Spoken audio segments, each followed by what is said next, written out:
D10 news Bihar Jharkhand में आपका स्वागत है। बिहार में चुनावी माहौल के बीच केंद्रीय गृह मंत्री अमित शाह ने आज पटना में प्रेस कॉन्फ्रेंस की।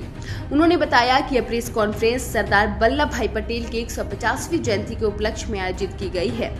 आपको बता दें कि अमित शाह ने कहा कि सरदार पटेल की जयंती कल यानी 31 अक्टूबर को है और प्रधानमंत्री नरेंद्र मोदी 2014 से हर वर्ष इस अवसर पर शामिल होते रहे हैं। इस बार विशेष आयोजन किया गया है क्योंकि ये 150वीं जयंती है। अमित शाह ने कहा कि इस बार भव्य परेड का आयोजन हो रहा है और अब से हर साल इसी तरह परेड आयोजित की जाएगी। सरदार पटेल की मूर्ति के सामने परेड होगी और रन फॉर यूनिटी का आयोजन भी किया जा रहा है, जिसमें देश भर के नागरिक हिस्सा लेंगे। उन्होंने बताया कि एकता नगर में इस अवसर पर कई कार्यक्रम होंगे जो भगवान बिरसा मुंडा जयंती तक चलते रहेंगे। अमित शाह ने आगे कहा कि सरदार पटेल एक विचारधारा है और उन्होंने आजादी के आंदोलन में अग्रणी भूमिका निभाई। 1928 में अंग्रेजों के खिलाफ संघर्ष किया और महात्मा गांधी ने उन्हें सरदार की उपाधि भी दी। उन्होंने 562 रियासतों को भारत में विलय कराया और अखंड भारत का निर्माण किया। उन्होंने आगे ये कहा कि पाकिस्तान का प्रयास था कि पाकिस्तान कॉरिडोर बनाया जाए, लेकिन सरदार पटेल ने उसे समाप्त किया। जब पूरा देश तिरंगा फहरा रहा था तब सरदार पटेल नेवी अधिकारियों के साथ बैठकर राष्ट्र निर्माण का कार्य कर रहे थे। अमित शाह ने कांग्रेस पर निशाना साधते हुए कहा कि कांग्रेस ने सरदार पटेल को भुला दिया। कांग्रेस की सरकार ने 43 साल तक विलंब किया और फिर जाकर उन्हें भारत रत्न दिया गया। उन्होंने आगे कहा कि जब मोदी जी गुजरात के मुख्यमंत्री थे तब उन्होंने स्टैच्यू ऑफ यूनिटी बनवाने का निर्णय लिया। यह मूर्ति देश भर के किसानों से लोहा और मिट्टी लेकर बनाई गई थी। आज हर साल करीब 2.5 करोड़ लोग स्टैच्यू ऑफ यूनिटी देखने जाते हैं।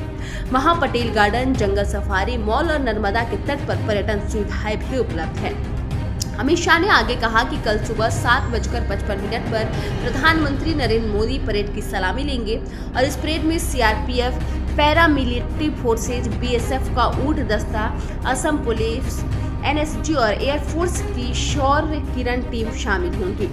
अंत में अमित शाह ने बड़ा ऐलान करते हुए कहा कि हर साल 15 अगस्त और 26 जनवरी की तरह अब 31 अक्टूबर को भी राष्ट्रीय एकता दिवस के रूप में भव्य रूप से मनाया जाएगा। आगे उन्होंने क्या कुछ कहा, देखिए पूरी रिपोर्ट। पूरे देश में ना कोई समाधि बनी, ना कोई उनका स्मारक बना।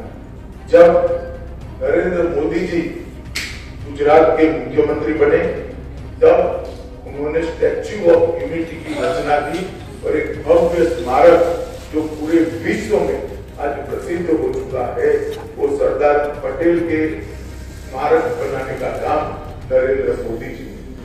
2013 में इसकी 31 अक्टूबर को आधारशिला रखी गई।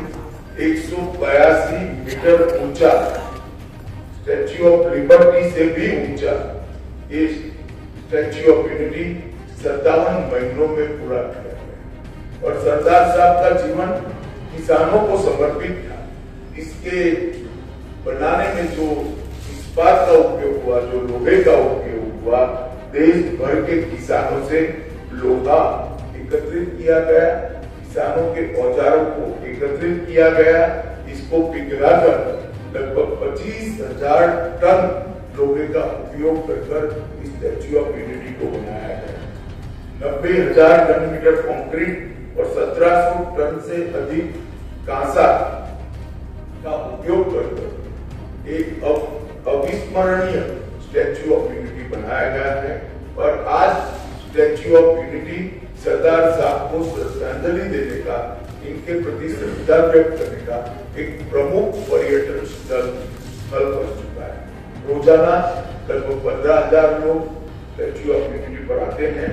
अब तक देश के 2.5 करोड़, देश और विदेश के 2.5 करोड़ लोगों ने स्टैच्यू ऑफ यूनिटी का विजिट किया है और एक प्रकार से भारत का एक इंजीनियरिंग मार्वेल के रूप में प्रस्तावित हुआ है।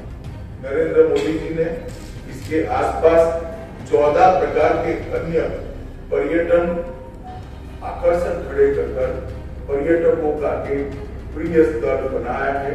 वहाँ वीडियो टावर भी है, एकता नगर टाउनशिप भी है, झील सर्किट है, लाइट एंड साउंड शो है, पटेल गार्डन भी बना है, एकता क्रूज नर्मदा की नदी में घूमकर नजारा देखने का मौका भी है। बटरफ्लाई गार्डन है, जंगल सफारी है, एकता मॉल है, लोग टॉर्च व्यू पॉइंट है और नर्मदा तट पर एक प्रदर्शन की जगह भी बनाई। एकता नगर का जो कार्यक्रम हो रहा है, सापुतारा